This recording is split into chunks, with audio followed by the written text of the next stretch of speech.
Hey everyone, it's Patricia. Thanks for coming back for another episode of the Bad Chinese Teacher podcast. This week, I sat down with my good friend Chander Tseng, who originally hails from Taitung, Taiwan, and recently finished his graduate studies in applied linguistics at Columbia University's Teachers College. He's now an ESL instructor at Adelphi University in New York. One of the first things you'll notice about Chander is how natively fluent his English is. But the real kicker is that he's lived almost his entire life in Taiwan and only moved to the US just 2 years ago. It stands to reason, though, because the second thing you'll notice about Chander is just how passionate he is about language acquisition and English proficiency, and the level of care and enthusiasm he takes when sharing this passion with his students and colleagues. We talk a bit about our shared experiences traveling Taiwan together as college students, his time as an English teacher at a public Taiwanese high school, how his passion and proficiency in English began, and so much more. If you're an ESL teacher, or if you're someone who speaks English as a second language, this episode is for you. Hope you enjoy.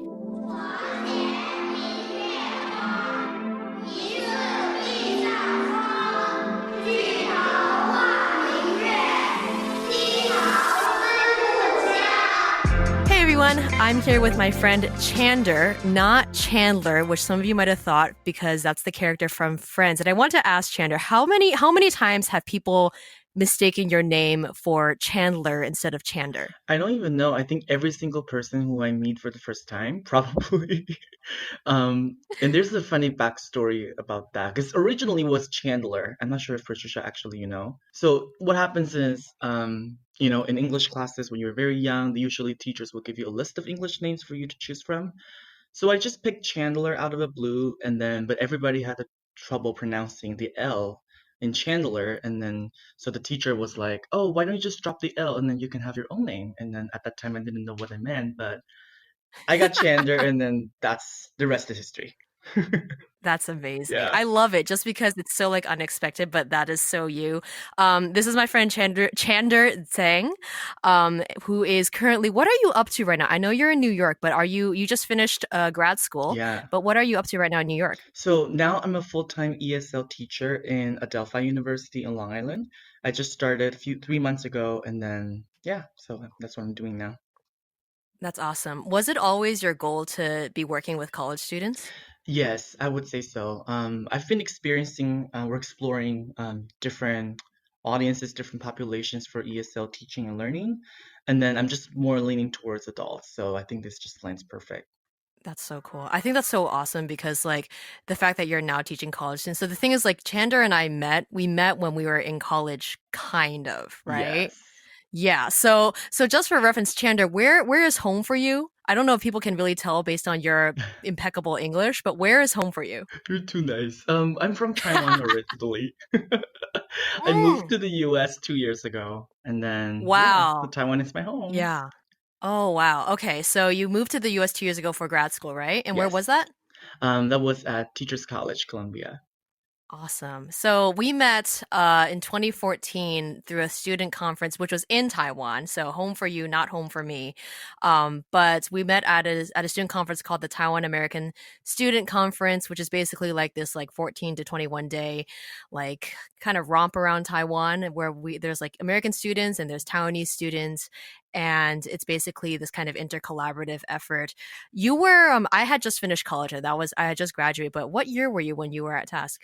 I think I was going to be a junior, I think after task. Wow. Yeah, I think maybe that's around that Yeah. time. That's so nuts to think about. And so I we met know. when you were a junior in college, and now are you teaching juniors in college? It's crazy because I'm teaching grad students. It's Yo. insane. Wait, so Yeah, you having just been a grad student yourself, you are now teaching grad I students. know, it's surreal. So now, yeah, these are incoming grad students. They haven't Mm. officially started their coursework yet, but they're taking language classes so that they're ready. Okay, so Yeah. what are your students generally studying?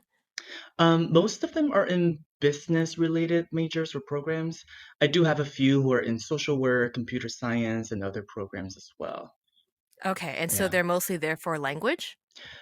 For their master's program eventually, but because they have to polish their language before they start their official coursework, and that's where the ESL instructors come in. So we kind of prep them to be ready for what's coming in the actually quote unquote real world.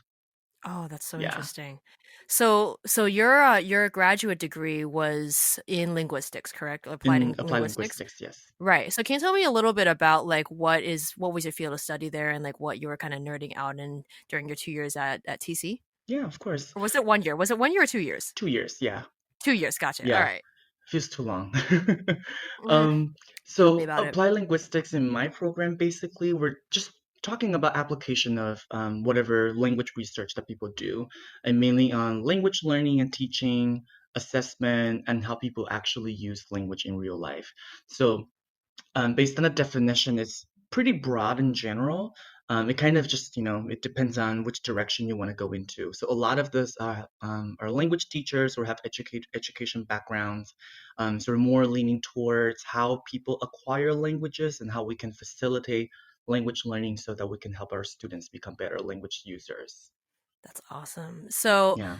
yeah, so it's interesting because like I feel a lot of folks when you look at the typical like Taiwanese student or a student from Asia who's coming to the US to study, I don't know, are there when you were in grad school, were there a lot of folks who were in your position that were like coming from countries outside of the US to teach, I mean, I don't know if this is your main goal, but to teach like English, not being a native speaker?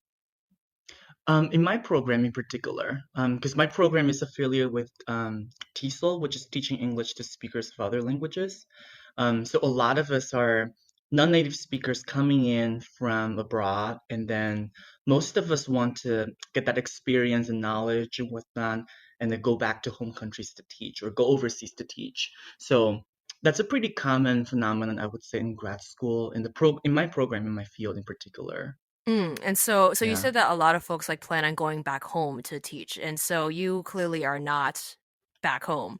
Was it always your goal to stay in the US, or was it like, do you plan on making it back to Taiwan someday? That's just something that I'm trying to figure out because for sure I want to contribute what I have learned, what I've gained, what I've been trained, to my home, Taiwan. But I do want more experience out here, just trying to get more exposure and then also get some hands-on training in different settings. Plus, I'm also kind of with my partner now, in New York City. So it's kind of like just going Mm. it day by day and then see how things go. Yeah.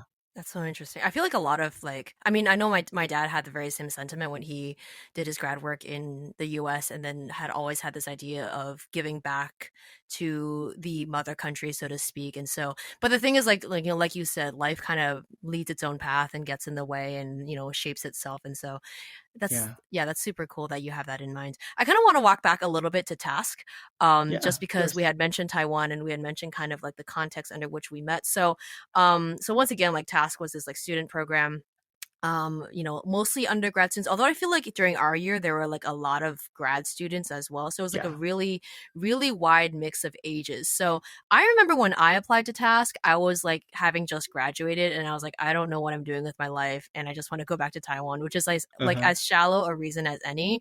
But I kind of want to hear from your end, like how you found out about Task and what drew you to it. Yeah, so I think I remember the email I received about task at that time. And as I said before, I was sophomore when I got the email about task. And then at that time, I was in a foreign languages department in undergrad. And then, so the department office sent out the email, like any other advertisement. And then when I saw it, I think that just really drew my attention. Are there like a lot Um, of like programs like that that get advertised, like study abroad or like even cultural exchange programs that like you would get emails about all the time?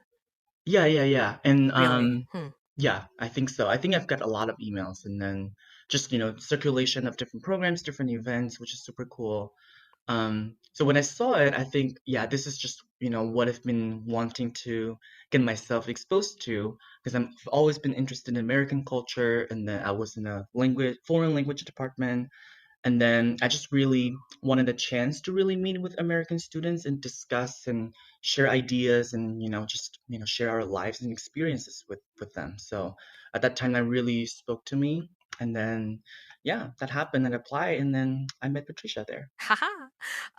Yes. How was like I don't know, because from my end, I mean, there aren't a lot of programs to go to Taiwan, period. And so it's like over on my end, but like, you had mentioned that there were like that task was one of many of these sorts of programs that get advertised to students. So like, what made task different to you than the other programs that were available? Oh, that's a really good question. I mean, Um, it was a pretty new program at that point, right? This was literally its first year. There was like yeah, it's first yeah, we were like year. the first cohort, but even then, like, what Yeah, did you see in task that like other programs didn't really have? I think I think what drew to me was the holistic nature of task, if that makes sense. Yeah. That it's not only just professional development, there's also an educational aspect where we have peer discussion, roundtable discussion of different topics. And then we also would have lectures, site visits, and then, just the cultural exchange. So for me, feel like it's really like a holistic experience. It's not just 3 days, put on a suit, talk about Mm. this, done, but it's actually really engage. I guess that kind of engagement with the peers and then with the people that we'll meet in that conference. So I was like, that's a experience that I have to have. If I want to invest this time, then I want to do all of this. Yeah, I'm just always so curious as to know like why Taiwanese students are interested. Because every year, like having seen like I mean, both of us have seen like the recruitment end of this. After we left task, we Hmm. then did a little bit of volunteer work to plan like subsequent conferences. Yeah. And every year, right? I mean, task takes place in Taiwan. Like it goes to like not Hmm. just Taipei, but also like just Taitung, Tainan, wherever, just basically around the entire island, right? And Taiwan's Yes. not huge geographically, but it's interesting because like there's always so many Taiwanese students, more Taiwanese students that like apply to task than American students, right? Yeah. And I mean that makes sense because given the cost, right? It's kind of Hmm. pricey to fly halfway across the world and travel for 3 weeks.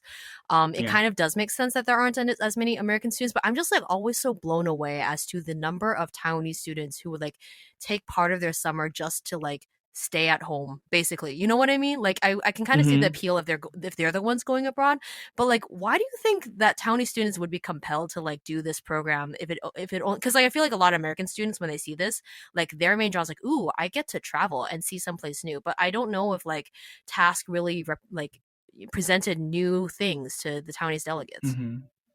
Yeah, that's a really good point. I've never thought about that before, but I guess when I applied, I was seeking, like that kind of holistic experience. I also wanted to meet American students, so that kind of Mm, all spoke to me. mm-hmm. I guess one of the things is that we'll be able to travel in different parts of Taiwan as well. So although Taiwan is my home, I know Taiwan very well, but I knew we were going to places that maybe I wouldn't go if Mm. I didn't have task. Like when we went to Shaolin Village Oh yeah. in Kaohsiung, and then that was a very unique experience that we got to explore this little town um, that was devastated by the flood or typhoon in the previous year. And I think for a lot of Taiwanese students, well, number one is the cost, as you said.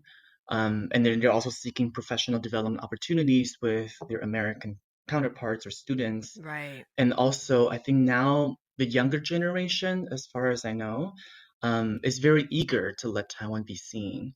So I think when there's like an international event or program out there, that is going to kind of promote the visibility of Taiwan. And I think that really speaks to a lot of younger generation in Taiwan now. Um, and especially, we can take the American students around and then they can really deeply engage with Taiwanese people or Taiwanese culture. Mm. At least, in my opinion, I think maybe that'd be a part of the appeal.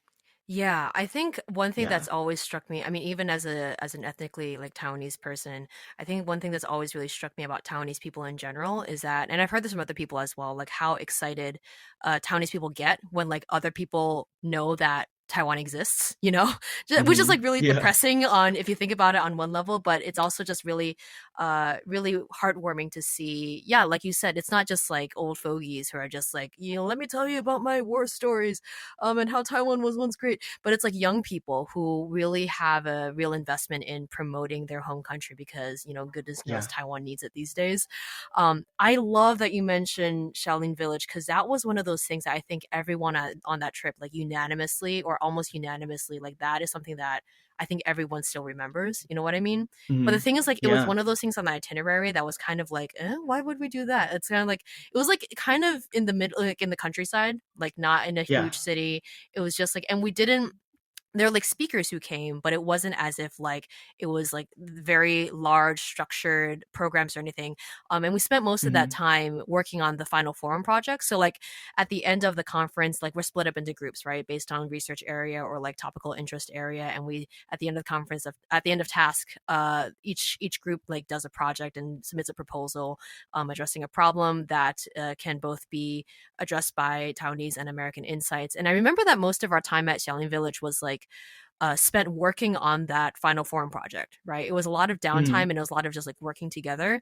But for some reason, like that environment, being able to work in that environment, and then like the context of the stories that took place in that village, because like you said, it was a village that was just really devastated by natural disaster, and then Hmm. it was like the willpower and hope of the villagers who lived there that like rebuilt that community. And it was just like, I think that really, I don't know. I still have a hard time putting that experience into words, because again, it's not as if any of it was constructed, right? Like I don't feel Hmm. like the executive committees, the planners of the conference really looked at this place and was like, this is where something special is going to happen. But I love how Hmm. like little things like that happen, and Yeah. in really unexpected ways. I think for me, I feel like if I were to name a highlight from task, it would be that. But was that your highlight too, or did you have something else that really stuck out to you during that year? Yeah, I think that's definitely one of the highlights. And then I can now, based on your description, I could still kind of remember, the scenes back in the days in Shaolin Village and what we did. It was just a very unique and just personal experience. I think we talked about this before about Task Conference, that is so personal. That it's not just Mm. about, like I said, put on the suit and then present this, done. But it's really about having this conversation. And maybe not just one conversation, but you have a follow-up conversation, you have more, to really be engaged with whoever is there with you. It's that kind of human connection, I think, that really impressed me and then let me still remember what happened there. Yeah, I think that's such an important thing, like what you mentioned about like, I think, I don't know, I was equally guilty of this because like the name in itself, like Taiwan America Student Conference, it was in its first year, so there weren't a lot of like photographs of what it looked like. So Yeah. the branding of it, I don't know if you got this perception as well, but the branding of the conference, I had thought it was like one of those like stuffy, go and walk around in a suit and feel super important about yourself, right? Same. Okay, thank you. Now I don't feel as bad, but Yeah, like yeah, yeah. it was like one of those things. And I feel like there's something about that kind of aesthetic that appeals to like the overachieving, self-important, like, I went to a good Yeah. college. I mean, you went to National Taiwan University, right? And I know Yeah. that at least in the US, like there is that sort of like, I don't know, self-important attitude that a lot of like elite college students have, that it's kind of like, if I'm going to spend my time anywhere in the summer, it's going to be to pad my resume, right? It's just, Yeah, like, I feel yeah, like yeah. so many of us, like if you look at the pedigree for Task the first year, it was like, at least on the Taiwanese side, it was stacked, man. It was like NTU everywhere, which Yeah. I'm like, kudos, right? But I just love how like, well, first of all, I might ask. I mean, for the on the one hand, I can confirm that like I feel a lot of like American undergrad students definitely tend to do have that kind of like somewhat opportunistic, like I'm only doing this because it's going to help me get ahead sort of mentality in life. Do you think that Taiwanese students, especially in those in like the higher ivory towers, so to speak, at NTU or whatever, do they kind of have a similar attitude when it comes to like picking out what activities they do or how they invest their time? Yeah, definitely. I think that's something, common that, we all share, when you're kind of on the quote unquote top of the world, you try to advance yourself. And a lot of times, we're perfectionists and then we want to get this and get that to put on a resume, to get this experience, to get this activity done. So that happens, yeah, definitely. When I was a student at NTU, lots of people were doing internships and then they wanted to have this extracurricular activity and then do this and do that, just, overachieving.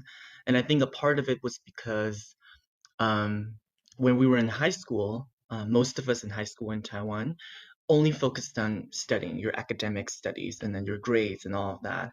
And now you're in college, so many opportunities just open up to you.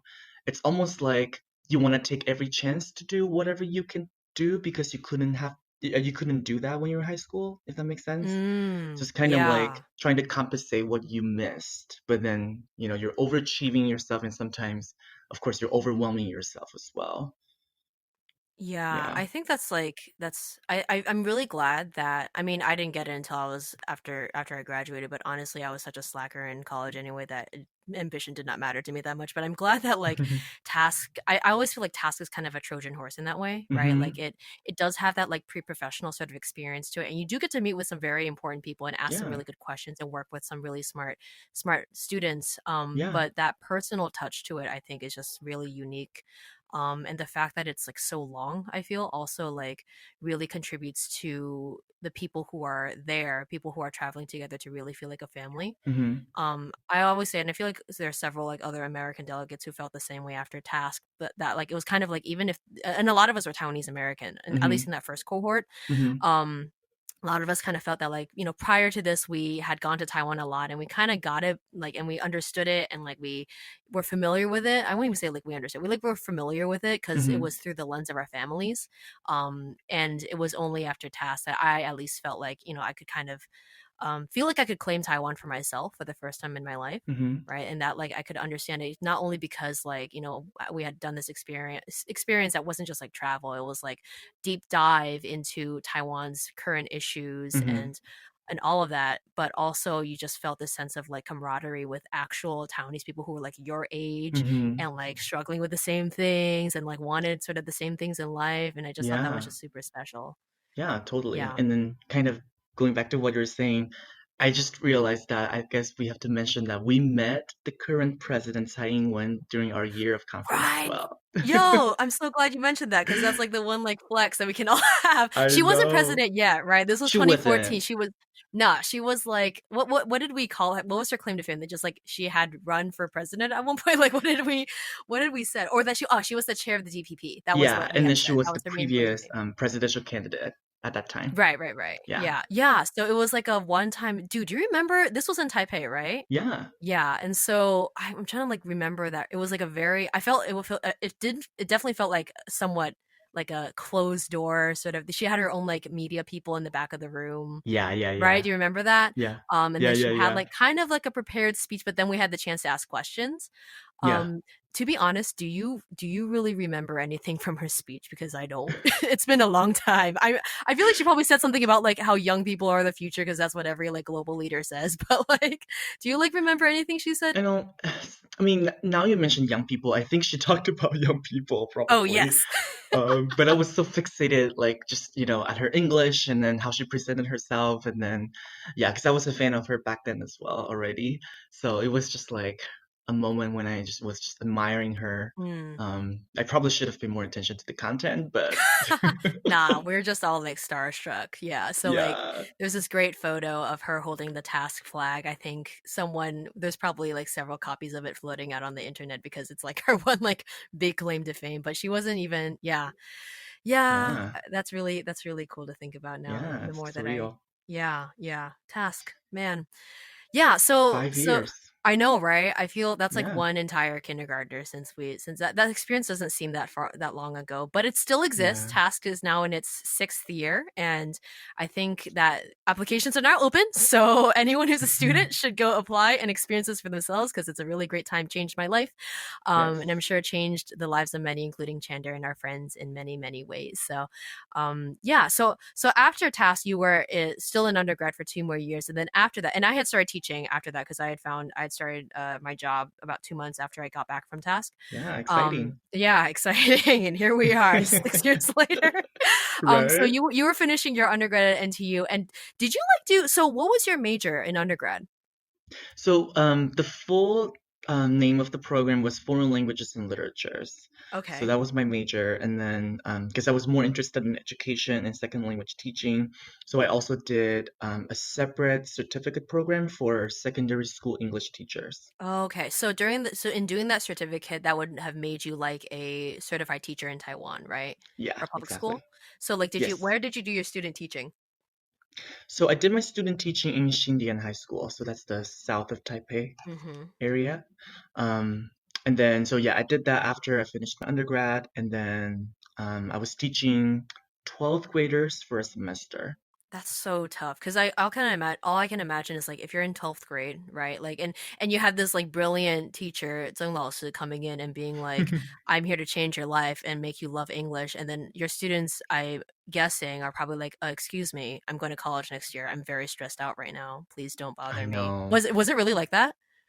It was I'm here and there. exaggerating obviously, but No, no, no. But I did get their sentiment though, because mm, at that time, because I also had my cohorts doing their student teaching, and most of them were placed for 10th graders, I would say. So kind of oh, like the freshmen, quote unquote, in high school in yeah, Taiwan. yeah, yeah. But then I was the only one who got placed in 12th grade. So I already knew like that was going to be a hard time because they're going to focus on exams and all of that. And, as aspiring young teachers, you want to do something very, very different. You want to make them communicate. You want to make them do this and do that. But their eyes are on the test. Yeah. I feel like I've Yeah. heard that from a couple people in Taiwan who also had similar aspirations about teaching.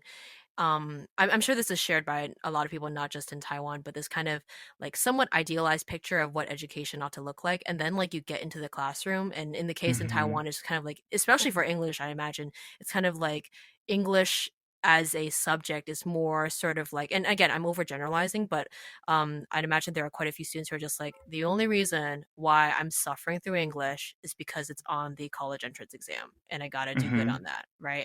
And what's Yeah. painful about that is that like if from what I know, right, that the English on college entrance exams does not actually resemble in real life English, like practical English. So like how did you like reconcile the two? Like um you obviously have a very like native like handle on English, and I'm sure that that came not from just like studying a lot of textbooks, but like actually interacting with real human beings, I assume. Hmm.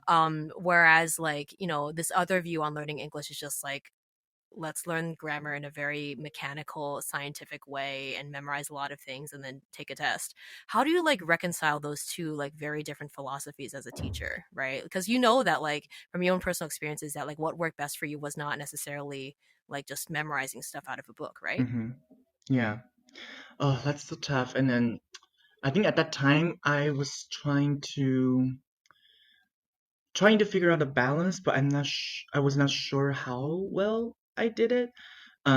So I still had to kind of, cover my bases and then um, cover the content of the textbook, but I did it in a more communicative way, meaning um, I gave a more open-ended questions for students to practice. I brought in more authentic materials, so I might bring in some scenes from a TV show related to the content, or videos, or podcasts, stuff like that. Um, so it was not entirely communicative because of the context itself. And then there's so many institutional constraints at the time. In a public Hmm. setting, you need to do this, you need to do that. What were some of those Um, institutional constraints, just out of curiosity? Yeah, I mean, that's a good point. There's so many constraints, including, of course, the materials you have to cover. You have no freedom to choose what you want to deliver, what you don't want to deliver, because everybody's going to take the same test at the end of the day.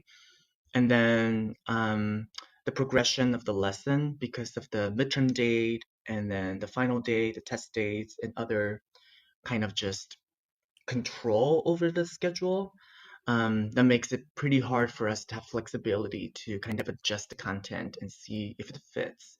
So it's kind of like just here it is, it's for everybody.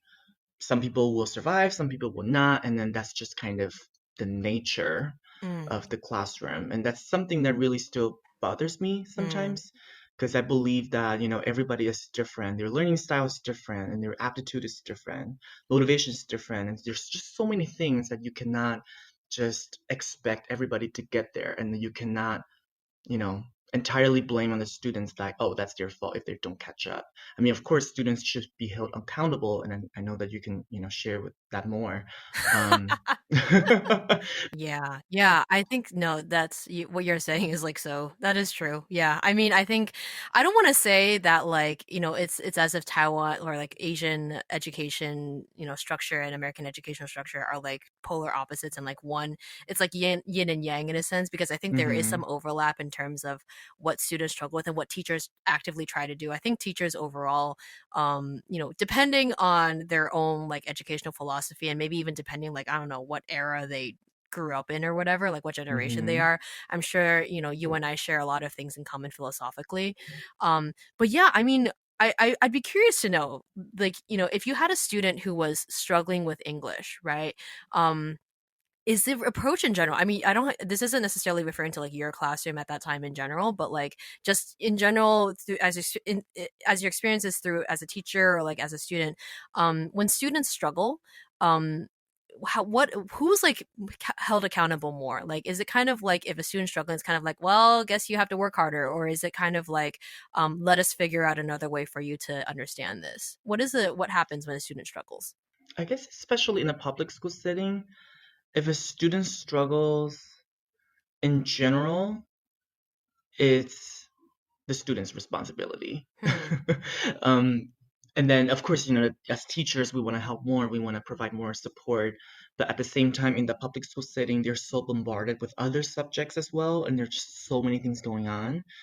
It's like you're giving them more information that they cannot even process if you do it extra. And also because the class size is so huge in typical Asian school settings. When I was doing student teaching, I had about 35 students in the class. And that was already considered smaller compared to the class size maybe 5 years ago or 10 years ago. Because Hmm. when I was in high school, I had 41 classmates, which means my teachers had 42 students in the class. That's insane. Um, and probably you had maybe 10 to 15, I would say, maybe struggling in the class. And there are just so many people as well, so many students that you had to kind of give extra help to. It's just kind of realistically not possible. Um, so I think in general, what teachers do in the public school setting is to offer more motivation to encourage them to at least concentrate on whatever we're doing in class. So if their minds are there, at least they're there to process and then get certain things out of the class. um but it's just realistically it's very hard, and that kind of still took a toll on me when I was there. Mm. Yeah, I just can't imagine like I mean my this is just so ridiculous that I'm saying this when you're saying yeah your high school class meant 42 kids in it. Like my class sizes don't exceed my largest class is 17 and that to me is like enormous. I But it's know. even that with that, such a small group it's like the range and ability and talent and like attentiveness is just the spectrum is enormous, right? And I can't imagine Hmm. how much more because like I feel bad when I have a class of 17 and one kid is struggling, right? Because that to me just sticks out and I'm just like how much more would I feel that if it was like 42 kids and it's not one kid who's struggling but like 10. So I feel like a lot of like Asian classrooms get such a bad rap for being like very cookie cutter with their approaches to teaching, but I'm just like how could you not, right? Because otherwise Right. unless you have like five teachers milling around, like Yeah. there's no way you're gonna get everyone. And so yeah, you're right. It does feel very like survival of the fittest. Is that correct to say? It's kind of like either you get it Oh or you yeah. die, like it feels Totally. awful, but And yeah, it feels awful to say that, but that goes back to the institutional constraints that we're talking about. That is this whole system of seeing who can go to the top, who can go get the highest grades, and then they can get to the best universities or colleges, and then they can have better jobs. For them, it's a social movement kind of, and it's a social system. Of course, things have been changing, and then there have been a lot of changes in terms of realistically how this works. And then, a lot of teachers are trying to make changes and do something different. But still, that kind of thing still are deep rooted in Asian educational cultures. And I was talking to one of my students the other day because we're talking about like educational differences and cultures and all of that. And my student said that, yeah, back in the days, even, in high school or college in China, we had like 60 classmates. So, and now in my class, I teach two sections. One section is only 6 students, the other's only 7. For them, it's like such a huge doesn't difference. even feel like And they get, class, like if you're coming yeah, out of that, and they that's get insane. so much individual attention from me. Sometimes they're kind of not intimidated, but they're like, why are you looking at me so often? Mm, When I'm like, guys, because I'm with you, this kind mm. of individual attention thing. So they're still kind of, trying to get used to it. It's definitely a drastic change. Um, but yeah, I guess from now, we can see how different institutional constraints, how different educational cultures impact how we teach and how students learn for sure. Yeah, I mean, I don't know. I feel like a lot of the times, and you can correct me if I'm wrong, but I feel like, you know, there is this kind of sense amongst American students that like, I don't know, maybe this has to do with the population that I'm in, which tends to be a little bit wealthier and a little bit more privileged. Hmm. But there is this kind of sense of like, no matter where you are on the intellectual scale, like you could be like a B student who can't spell, for your entire life, but like there is still something in the back of your brain that will always be like, I'm a smart kid. I deserve to have good grades because Hmm. I'm a smart kid. I can do it, right? I Hmm. feel like there is, and again, correct me if I'm wrong, but like I feel like there is that conspicuous lack of overall confidence despite your lack of ability amongst Asian culture. Like I feel there's a lot more defeatism even before you begin, right? It's kind of like kids Hmm. who already know that like they aren't going to win the social Darwinist battle of like making it to the top. So like they just kind of like give up early on and just kind of exist through school. Do you kind of see that? Because I feel like that makes sense to me, but I don't know. I haven't had firsthand Hmm. experience. Oh yeah, I definitely have seen that so many times as a teacher, also as, a student back in the days. And I think, um, parents mean well, and then of course, parents want your children to succeed in the future and all of that. But a lot of times they also put a lot of pressure on their kids starting from when they're very young. Mm, So the kids go to cram school, the kids don't have their free time to do, their own things, and then a lot of times for them it's just competition. That's the only thing left. And when they realize that, they cannot keep up, but then everything is moving so quickly and no one is waiting for them, it's really frustrating for them. And then for them, it's just kind of, I flow through the classrooms, like I give up on this and this and that. mm, And I've seen that a lot in my classmates when I was in junior high and senior high. And actually, that's kind of one of my motivations to learn how language acquisition works and then to learn how to be a better language teacher because I see so many of my classmates struggle. I want to help them, but I don't know how. mm. So that kind of actually inspired me to get onto this path and then to get into this direction. Yeah, I feel like that's such like I don't Yeah. know. I mean, maybe it's like I come from a very I feel like I come from a very similar place, like not having seen my own classmates struggle, because again, as Americans, we just feel like we're the best at everything, and even when we are struggling, we don't like to Hmm. admit that it's our fault. But it was more also born out of seeing my own students when I started teaching, and it was more not as much like the kind of self defeatist sort of like I'm dumb and I can't do it, so I'm just gonna sit back and exist in class. But it was kind of like the high anxiety. There is this like emotional piece I feel that I think in both places as a teacher, you're just kind of like within the constraints, the institutional constraints that we have. What can we do to kind of fix these problems? Because I think when you say like I don't know how to do it, I'm just like yo, me too. I just like because the thing is Yeah. like that I'm not a super talented linguist, but you certainly are, and I feel like we both know people as a result of task who are just very very talented at languages, and it's so I don't know, awkward Yeah. coming from a language teaching perspective when you're someone for whom language comes rather easily, or at least you're interested enough in it to like to let that emotional piece sort of like for you to overcome it. And so like Hmm. what I kind of want to know is like again, your English has always I really thought in task, I really thought you were an ABC. I really thought you were You're a so nice. no, like I'm totally serious. And even now I just kind of have to shake myself and be like, dude, this is this person's second language. What am I doing with my life? No, so many people full stop at task were like, is Chander like an American delegate or a townie or is he studying abroad? Because your English was not just like perfect, but it was like just so natural. Uh-huh. And but the thing is like you did not come to the US until like after college, right? Like Like 2 years ago, yeah, 2 years literally. ago, right? You came Yeah. yeah, which is like that usually people just assume that like, oh, someone who speaks English that well must have lived abroad, right? Hmm. Particularly the fact again, like your accent is so natural.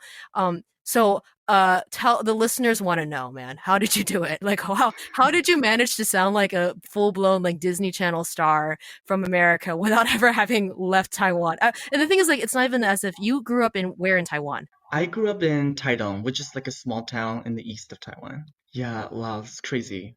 It might take 3 hours for me to finish the It's story. okay. We have time. It's okay. We're good. No, I'm just kidding.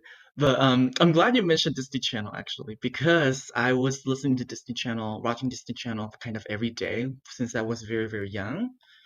And then I think I just got that kind of exposure to English when I was very young, because I was sitting just watching TV all day before I went to kindergarten, and watching too much TV is not good, but apparently that kind It's of great for language, though. yeah, I guess so. Yeah, and I was watching a lot of cartoons in English, and at that time, I guess I didn't really understand, of course. And then I remember I asked my parents, like, "Hey, can I actually watch the Chinese versions of the cartoons that was watching?" And then my mom was like, "No, just watch it. Just enjoy, whatever you're watching." And then yeah, she basically said no, but in a way that in a way that was like, okay, yeah, yeah, Yeah, yeah, I'll like just watch if it you're because a parent and you want your child to like learn something and they ask for an easier version, just tell them that they can't and they'll be like, "Okay." And then they become yeah. geniuses like Chander. That's how you do it. Can you like You're do you so still nice. remember any of the names of the shows that you watched growing up? I feel like we might have watched some of the same things. Probably. Lots of Disney animations though. Okay. So I was watching a lot of The Lion King multiple Oh times. man. What else? Aladdin, Mulan, Classics. and then yeah, a bunch of classic movies just over and over and over. Mm. And afterwards when I was, studying linguistics and all of that, a big theory about language acquisition is repetition Mm. and also exposure of listening. So I think that might have played a role when I was very young because I just listened to it over and over and over. Plus, there's also, songs and music in those movies, and I think the melody of it also kind of played a role. So I was just drawn to this kind of world, inside this little box, Mm. that kind of fascinated me. And then, English just kind of became a part of me. And then, they say like, once you develop a second language, you kind of develop a different personality as well, Mm. because you kind of learn the sociocultural norms in there.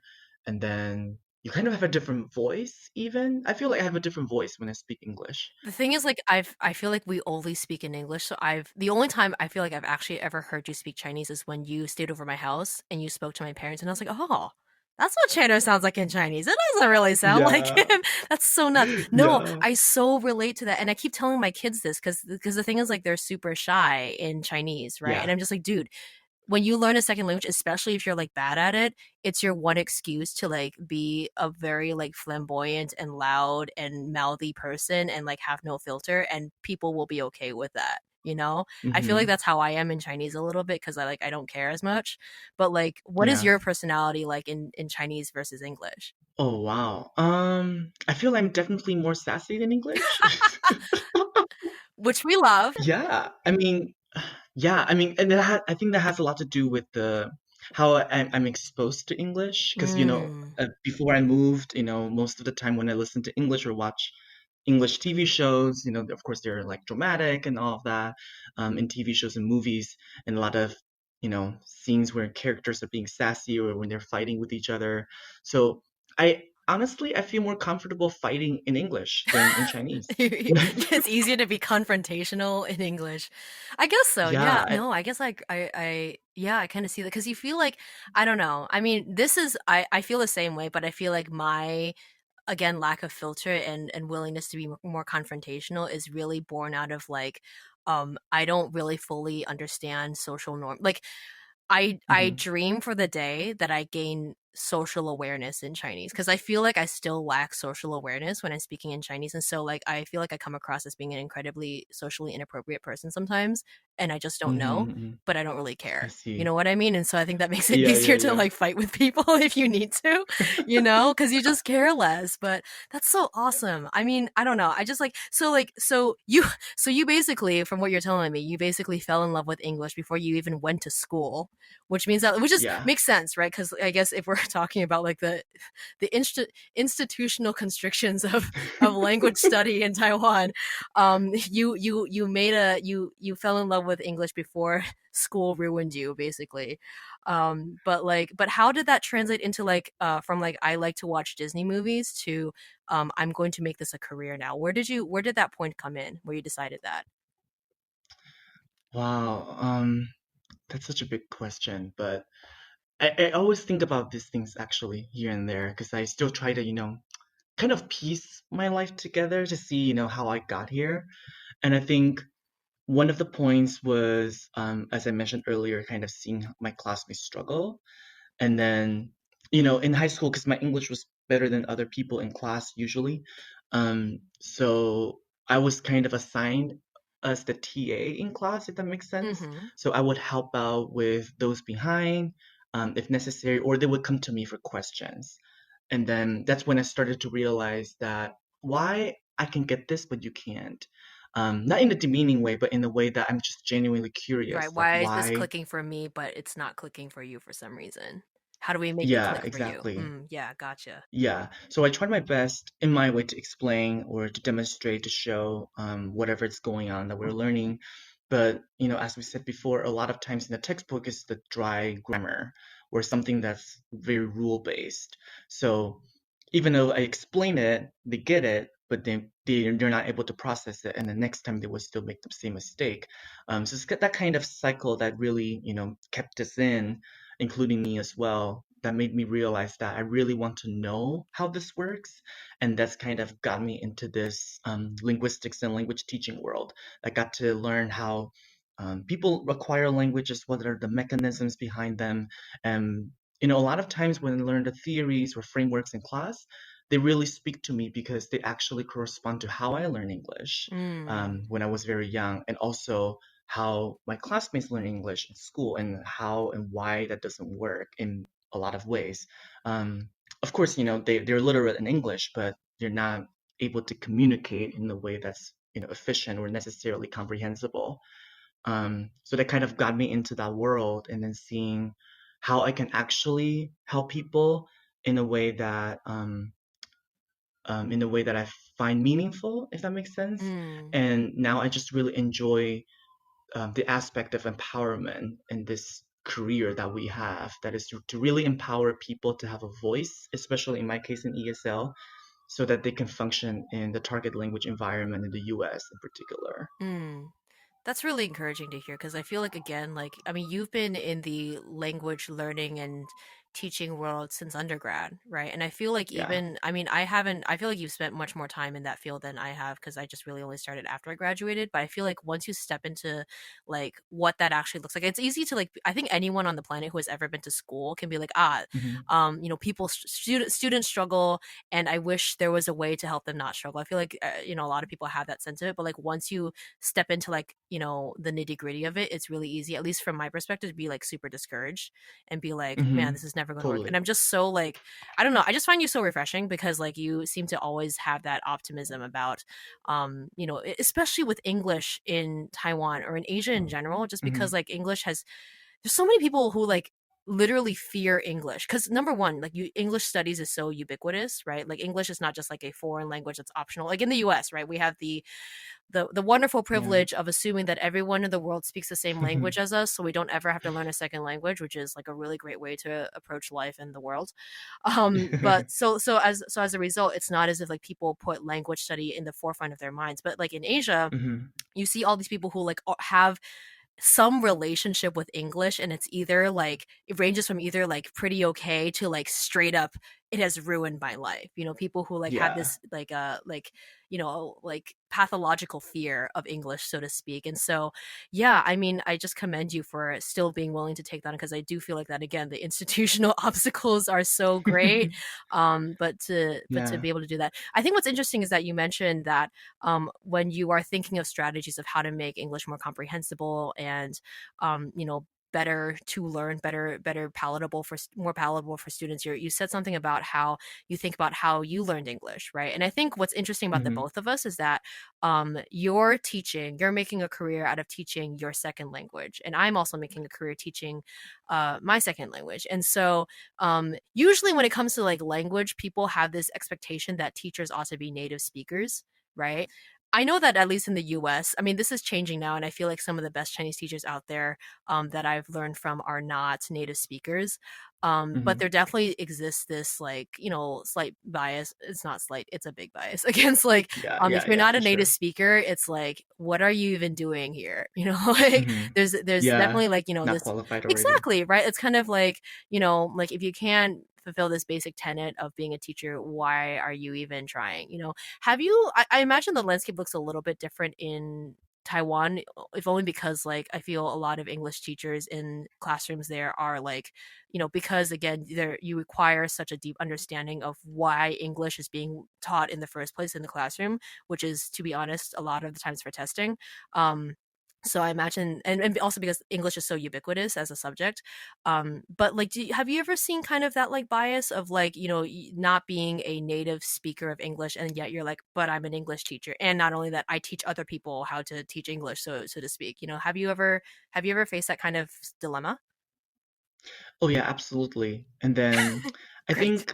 think I think that's something very interesting because we still make mistakes, and then you Mm. know a lot of us, it depends on your level, of course, but a lot of us maybe still don't feel as comfortable expressing ourselves in the second language Oh yeah. than how we do it in the first language. Of course, that makes sense. And when I was in teachers college, when I was in grad school, I remember in the classroom practices class, we read a journal article about how second language, or I should say non-native speaking teachers Mm. feel inferior just naturally for all of the reasons that we mentioned. Mm. um, so I felt that way beforehand, here and there, but I do appreciate the fact that we're non-native speakers because we know how this works. We learn it from scratch. We Mm. pick it up from scratch, and we know the mechanisms behind them, especially for grammar, for phonology, pronunciation, and all that other stuff that native speakers without any background knowledge of linguistics or their native language would know. And I think that really puts us an advantage. Although I do see that kind of biases still circulating in different parts of the societies in the US or even in Taiwan. Um, and a lot of times, sadly, those biases are kind of connected to race Mm. in terms of that, especially in other private settings in Taiwan, as far as I know. Have you seen that personally happen to like people who you know, or like in places that you've been in? I've seen it personally. I've experienced it personally too. Mm. And I think a part of the biases is from the fact that the institutional constraints going back to that. Mm. And some people think that students are not able to succeed in public school settings because of the teachers, and Ah. the teachers in the public school setting are not native speakers. So when they want to seek support from outside of the public school system, automatically they want to go to native speakers because they think it's so polar opposite. They think it's so different. There's so much hope from a totally different um, teacher population, I would say. Mm. So before I moved to the US, I was working in kind of a private school setting, but mainly for online classes. And I was doing full-time work back then. So I was in the office of the company that I was working at. So we had some native speaking colleagues. And then sometimes I would notice that basically they're hired as teachers just because they're native speakers, although they have no idea how English works and or even how to help students improve their English because they just have no idea. The only thing they can say is this is correct or this is not correct. But there's nothing Mm. else that we can, scaffold and help students from there. Not to mention that, because of this kind of biases and also this kind of prejudice against non-native speakers, there's some sort of wage gap and other situations going on. So it is frustrating realistically for a lot of people worldwide. Um, yeah, but you know, I think we bring Yeah. different strengths to the table. Yeah. I think like I don't know. I feel maybe there is a similar sort of thread like that for Chinese teachers, but in a very like different context Mm-hmm. because obviously it's not as if like Chinese young people are coming over to America to backpack and have a cheap vacation, to do their gap year abroad here. Yeah, Like people do gap years. People from Asia do gap years in the U.S., but for very different reasons. yeah. And so, but it's more kind of like I think in the U.S. when you have cases of like native Chinese speakers who decide to teach, even though they like are not professionally or personally invested in teaching and are just like, qualified to teach because they speak Chinese, it really is kind of like a I need side income, or it's kind of like a community builder thing, kind of like, and I'm saying this mostly about like, like those like weekend Chinese schools where it's kind of like Hmm. a bunch of moms who run it. But I think the merit in a structure like that, at least on the American side, is like people like that who are immigrants need something that resembles a community, and teaching Chinese is one way to kind of like form a community. You Yeah. can form a community around that. So Hmm. um I think one thing that's kind of interesting is that, like, I don't know how true this would be if your classroom has 42 kids in it and it's really hard to kind of like personally relate to every child during class time. But I feel like with world language teaching, it's you're always teaching, you're teaching language, but you're always teaching culture, and I'm putting culture in like heavy air quotes here because like it's so hard to define what that Yeah. culture is, right? Like I mentioned on another episode with my friend that like when it comes to teaching Chinese culture, I have such a hard time because like I realize that I actually know very little Mm. about Chinese traditional culture. Like I know very little about Chinese New Year. So Hmm. I hate teaching it because I just feel so like Yeah. exposed. But what I end up doing, like what culture studies ends up being for me because of my background is more kind of like just like, cultural behavior, right? Social behavior Yeah. amongst Chinese people, because I feel like that informs the language a lot. Hmm. And I feel like that how you end up teaching culture as a language teacher is heavily informed by a teacher's background, right? Like if you're a Chinese teacher who like grew up with like, Chinese New Year being such an important part of your life, then obviously it feels natural to teach it. But like, so given your background, right? Like when you teach, I don't even know how you would teach like so-called English speaking culture. Like what like okay, let me ask you this. Like when is there like an expectation in English teaching to teach culture, whatever that means? And if so, like what does that actually look like? How do you even like navigate that? Yeah, that's a good point. I think, yeah, like you said, the definition of culture is so elusive. And then it really, it depends on the context and, what you're referring to.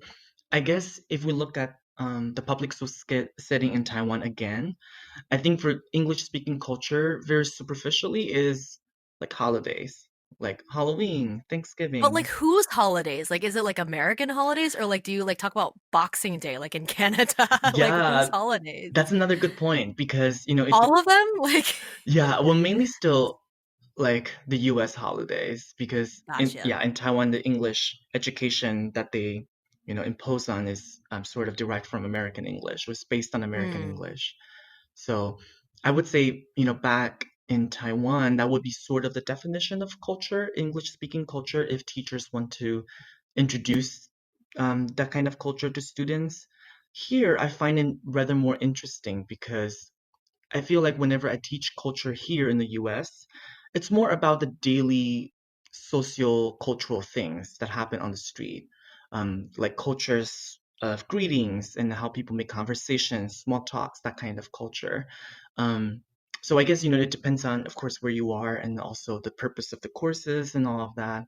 Um, you know, the target language courses are everywhere because, like you said, they're associated with the language themselves.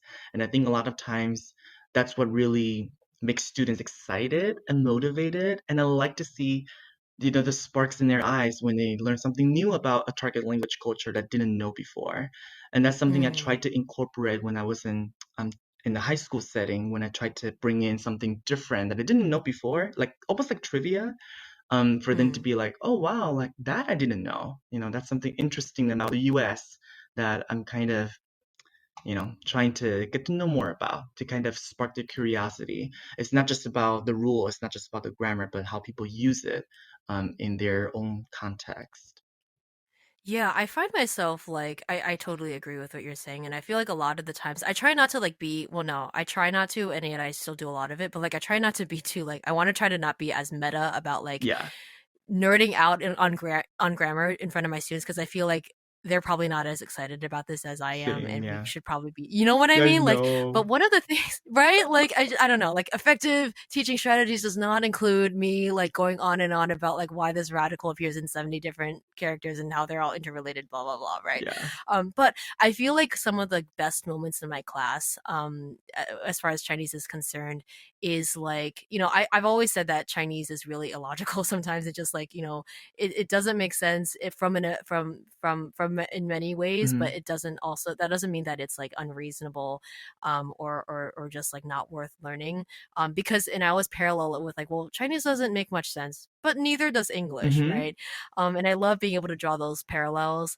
One of the things, this is like tangentially related, but I love it like when you look at textbooks for Chinese and they teach things that people like real humans don't actually say. Oh God. But the thing is like it's always those things that that your students end up remembering and then repetitively using. Like the thorn in my side will always be mama hu hu, because that's like the one like Chengyu that they teach right off the bat because it's Hmm. simple, right? It involves animals Yeah. and it's the same two characters twice, and it's fun to say.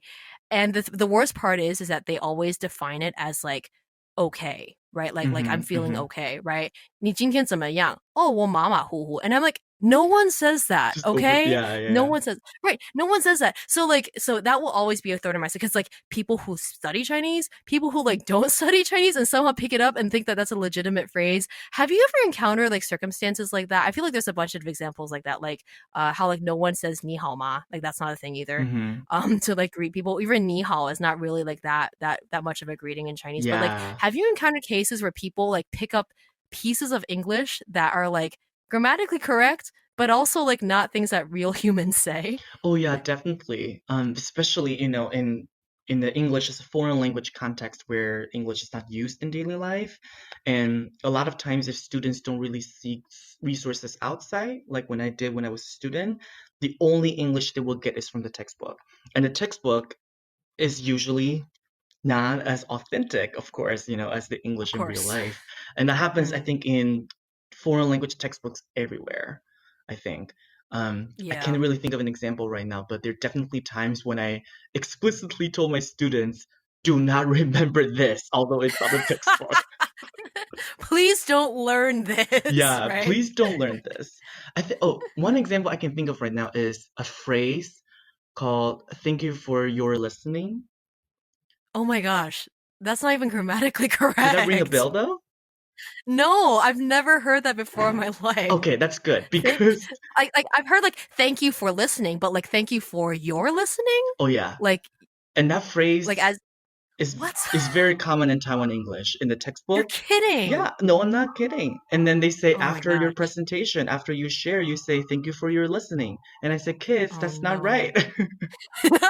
Kids, don't say that. You're gonna look I silly. know. And then yeah, Oh, that that's still boggles absurd. me sometimes. I'm like, how? Yeah.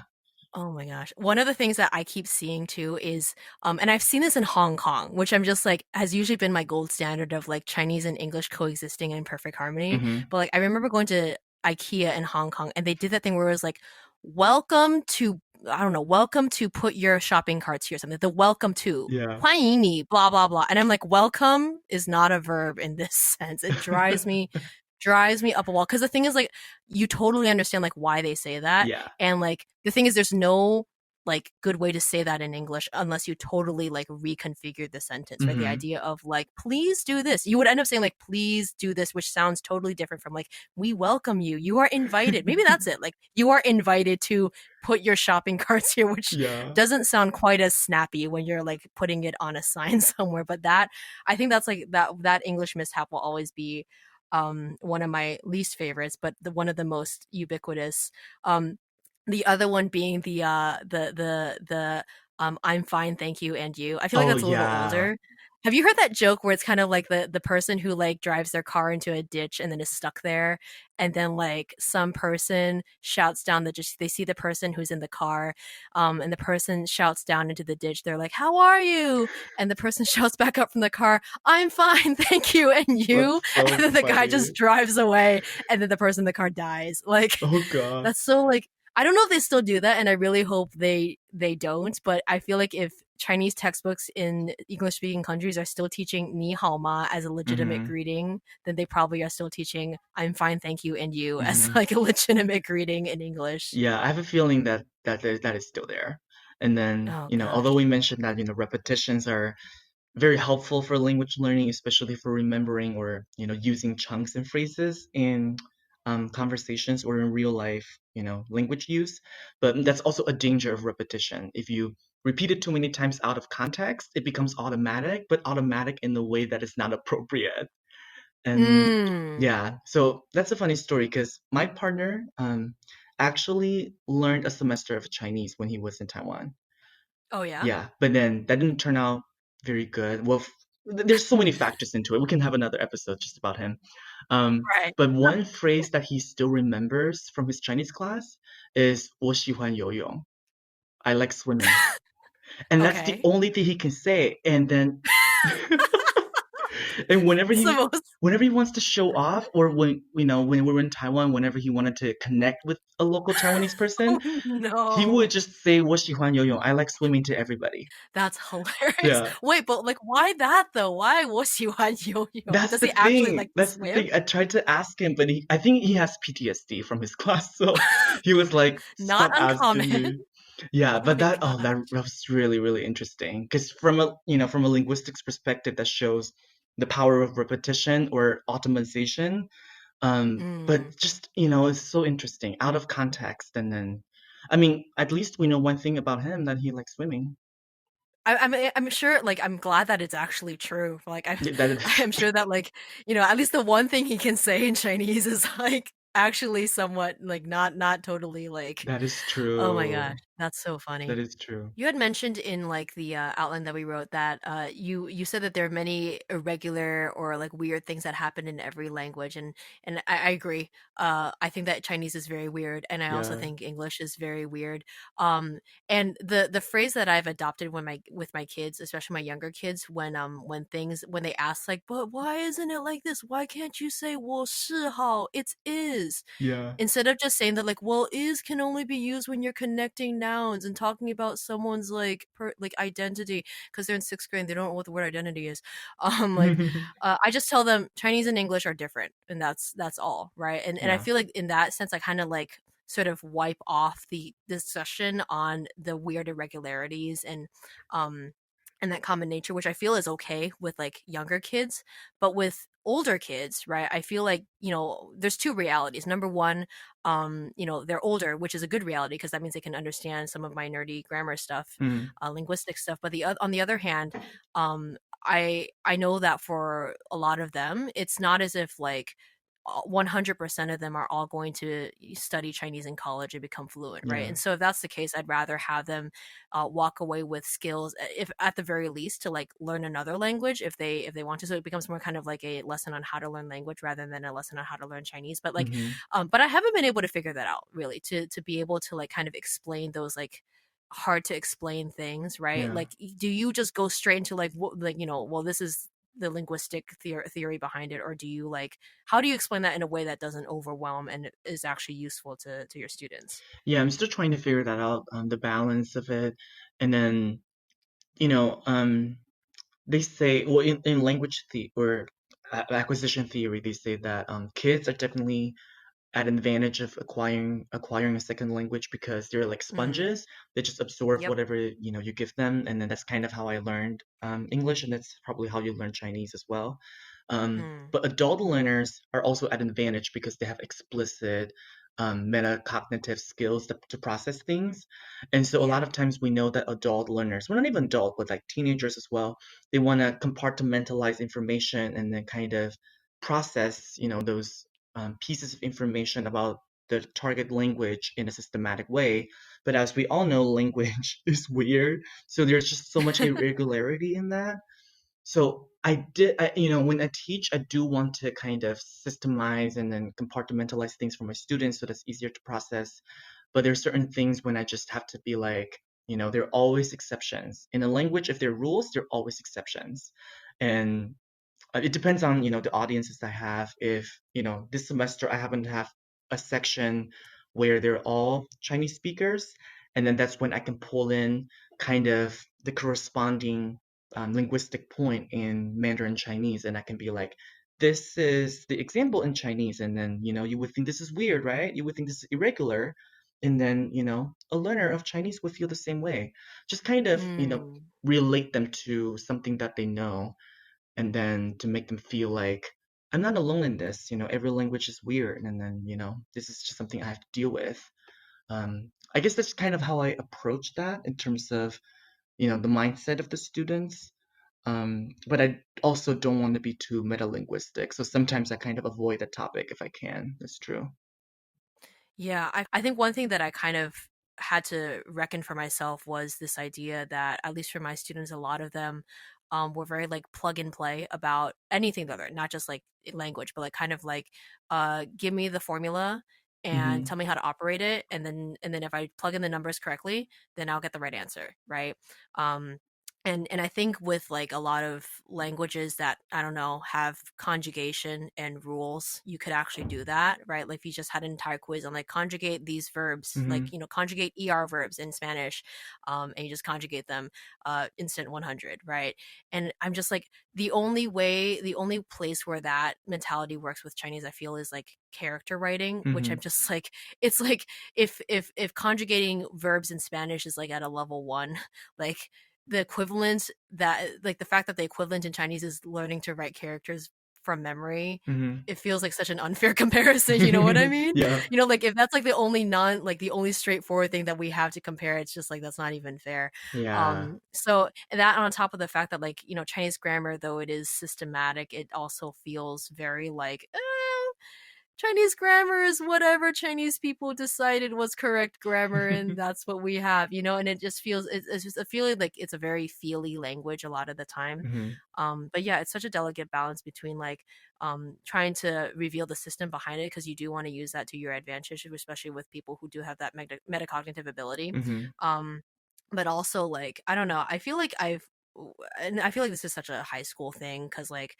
again, the kids are just like, they have 7 other classes they have to worry about, and so when they come into Chinese class, I feel like, if I can give them an environment where it's just kind of like, yo, just sit back and like listen to a lot of Chinese, and you'll pick up on stuff, and once you pick up on more and more stuff, then like you'll be able to speak some of that stuff, and it feels more natural. I don't know, I used to be such a skeptic of that, Mm-hmm. like, theory, because it was like my hardcore Asian sensibility that was like, nah, if you're gonna learn a language, you must suffer, and you must work really hard, Yeah. right? And if you're just sitting back and listening to language and enjoying yourself, clearly you're doing something wrong. But I found that has worked really, really well for at least for like my high school classroom and my middle school classroom. But I don't know, I'd be so interested to see how that works in college, because I imagine that, like, if you're the one downside to that, um, is that I feel like language acquisition in that way works a lot more slowly, Mm-hmm. right? And if you're a college student, right, and you're kind of like, excuse me, I have 1 semester to learn this language. Mm-hmm. Please give me more things to memorize so I can make this move along faster. I imagine your approach, or in your case, if it's like students who like are learning English for a very immediate Yeah. need, I imagine it'd be a lot different. Yeah, and for different purposes as well. Because in my context, Mm. now, most of them, learn English for academic purposes. So we're more leaning towards, of course, elevated correct grammar and also academic writing. So the whole focus Mm. is very different in the context I'm teaching now. But I do incorporate communicative um, elements into the class so that, it's not just about, writing for papers for a class, Yeah. but it's about how you really integrate English into your system, quote unquote. Yeah, I so commend you for that, because I feel like if you're teaching students to, like, if their main goal, and I guess your main goal by proxy, is that, like, well, they're in this class because they need to learn how to write academic papers, because that's what they're here for. I think it would be so easy to be like, because like written academic English is so different from colloquial English, right? Hmm. And I've definitely seen examples of like non-native speakers who can write like, a really really great Yeah, academic paper, and then you go to talk to them and they're like, can't speak I English, know. and you're like, how does this work? And I Yeah, just so commit, because I feel like you definitely have that option of being like, yeah, let's throw the communicative stuff out the window, and let's just teach you how to write papers, because that's realistically all you need to do. But I feel it really says a lot about your heart and your passion that you take the time to, have them learn to communicate while also learning how to write academic papers, which is in itself really hard, even for a native speaker. yeah. So just so great. You also said something about, like, I think this is so interesting. You said that you, when you speak, I'm guessing in like your second language, that you have this out of body experience. I'm going to agree with that, but I want to hear what you mean by that before I tell you what I think that means for me. Yeah, I mean, out of body is just really a lack of better words, but No, I think it's perfect because again, you said that and I was like, that Oh resonates and yeah, you didn't have to expand on it. So good that's communication. great. But what does that actually mean for you? What does that feel like? It's just now, of course, by no means I'm an expert, but now, I study linguistics and then I'm in language teaching for a while, and also as a second language learner and speaker for a long time. Now I kind of, because I know how English works most of the time in daily use, also in, the grammar and the phonology and all of that. So a lot of times when I'm speaking English, um, in real time to other people, not in a classroom setting, but just like, with a native speaker or with someone on the street. Like I notice what I'm doing, if that makes sense. I'm kind of like out of Mm. my body looking at how I use English, especially in pragmatics most of the time. So for example, when I'm making small talk and then I have these strategies that I teach my students and I see myself using them and I'm like, oh, this is how you continue a conversation or this is how you end it. Ah, I see what you're doing right Mm. here. Um, this kind of Mm. weird moments that I have in my brain, it's almost like the echo in my brain is telling me like, yeah, I see what you're doing. Great, keep doing this. Yes, you're making this work. It's weird. It's like I'm doing it in real time, but then meta linguistically, I'm also observing myself at the same time. That's something that I've started to Yeah. notice in my own language use. And yeah, that's just really interesting. I do have a quote unquote teacher voice when I'm in the classroom. And it's so painful when I watch myself teach because, when I was in grad school, I Oh had to tape no. myself. And then, Yeah, same. yeah. And I think it's just in general, it's weird to hear yourself talk, to hear your own voice. But to see myself Mm. teach and to see how I use my language, now I'm used to it. But at first I was like, who is this person? Yeah, my partner said the same thing. I think at one point he heard me teach here and there, and then he will be like, I don't know who this person is, but you sound weird. Yeah, no. I mean, I guess that's the thing that everyone can kind of empathize with. I feel like our professional selves are always going to be kind of weird because like we're just public speaking all day Yeah, long, and it's like public instructional selves and professional language. selves are so. Yeah. Yeah, yeah. And so I don't know. I think one thing that I always struggle with is like in order to have that, I don't know, instructional language to really feel like you own Hmm. that, you kind of have to feel like you actually know what you're doing, Exactly. which is very rare for Hmm. me, you know?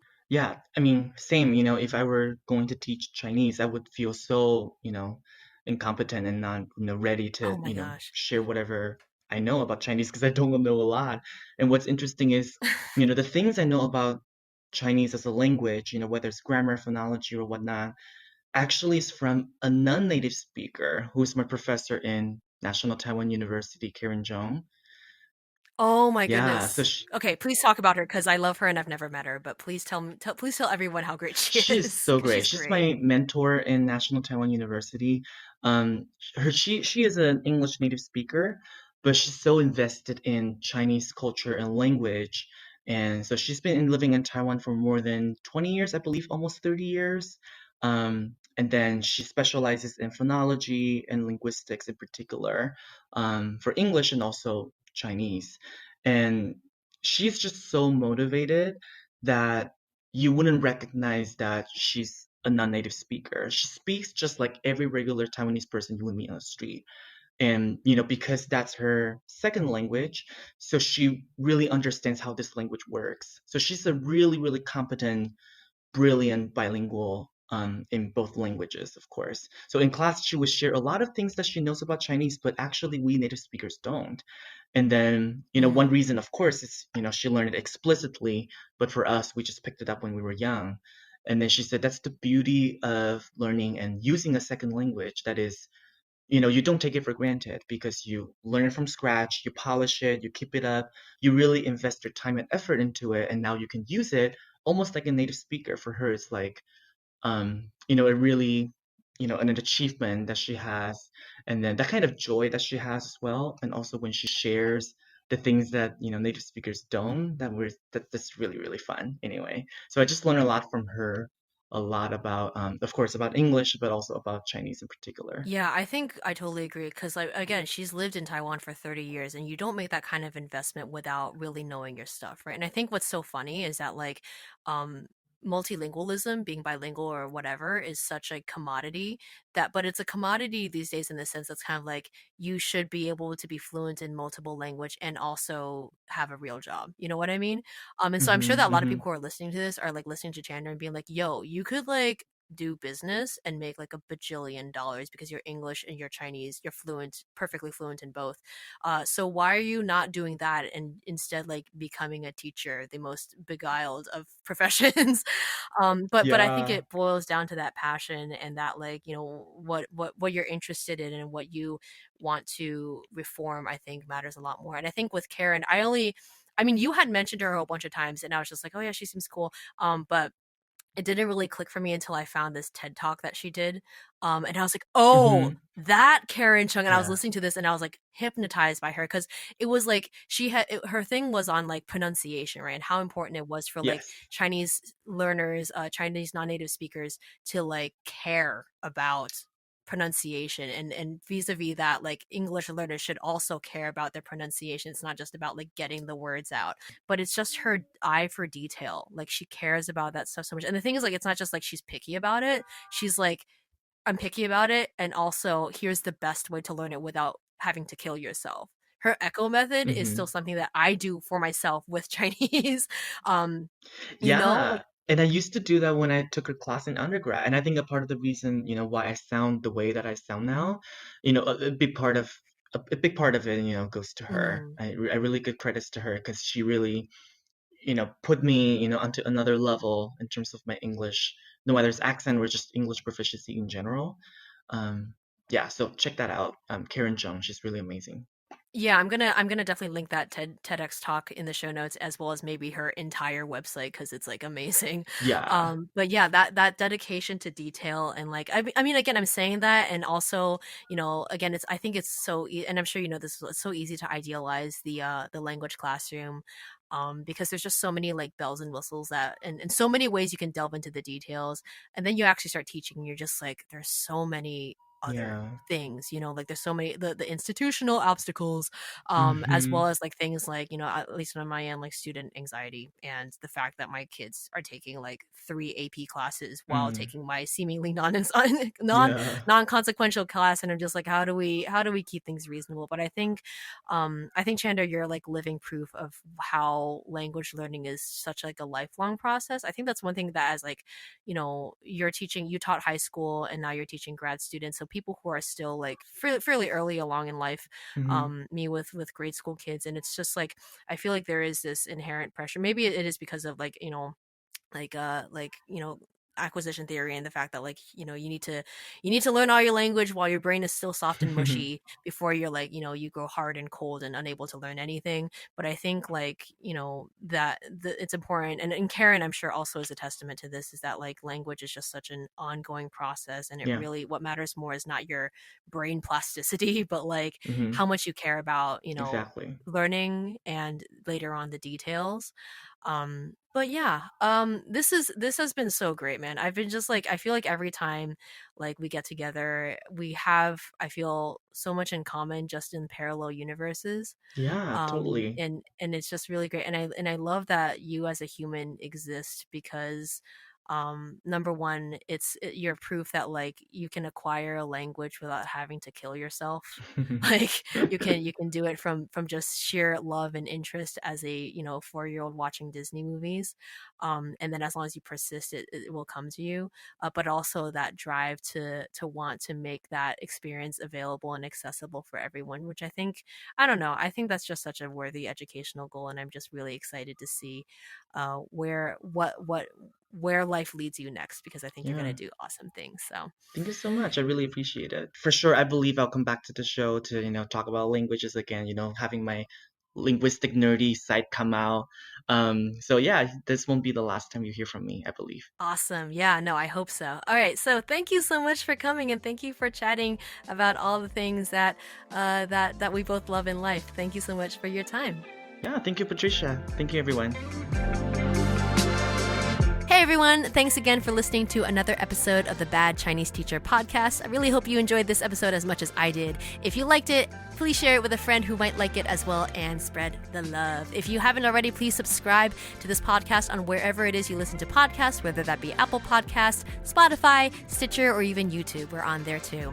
If you really enjoy what we're doing here, it's really helpful for us if you left us a review on Apple Podcasts and left us 5 颗星 5 stars as well. If you're looking for us on social media, you can find us on Instagram at Bad Chinese Teacher, on Twitter at Bad Chinese Pod, and on Facebook you can just search us up by our name, Bad Chinese Teacher Podcast. If you're looking for me, Patricia, you can find me on social media. I'm at Patricia Liu on Instagram, at Patricia SQ Liu on Twitter, and you can find my writing at blog.patricialiu.net. We publish new episodes every Monday, so hope to see you back here next week. Bye-bye!